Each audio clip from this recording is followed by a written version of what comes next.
Hi. Now that we've finished the exploration stage, we can move on to the development and most importantly, the extraction phase. And so I'm going to continue the example we considered a few minutes ago with exploration stage expenditure and move on to extraction. And probably the best way to think about this is with an example. During year 3, Angelique Exploration incurs $10,000 in development costs in Site B, and it also installs extraction machinery for $20,000, which has a life of 4 years.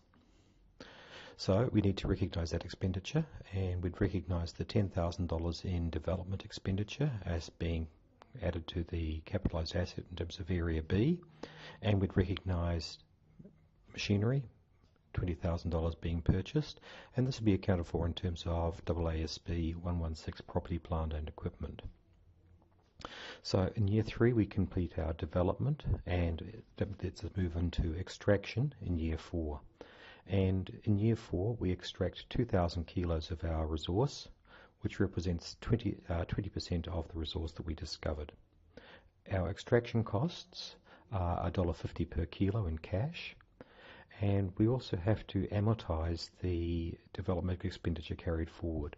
This now totals $50,000, so we need to recognise 20% of that in the first year, and we also have to recognise depreciation of our machinery over 4 years. That's $5,000 per year.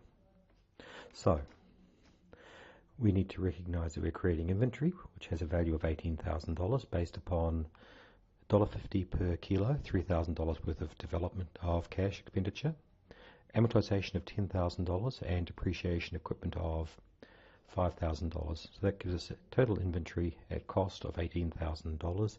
That inventory is of course now accounted for in terms of AASB 2. Now during that year we sell 1,500 kilos of our inventory, 3/4. So what we need to do is we now need to recognise the sale of $1,500 worth of inventory. So there's going to be it's going to be cost of goods sold and reduction in inventory, and there's going to be the sale transaction. So we need to recognise the inventory's been sold and recognise cost of goods sold, 1,500 kilos worth, and that's what we recognise for our cost of goods sold and inventory, and we need to recognise the value of the materials that were sold, and so we'd recognise that $30,000 as revenue, and we'd have a receivable for $30,000. So in the extraction phase, it's pretty conventional in terms of a manufacturing type entity. Thank you.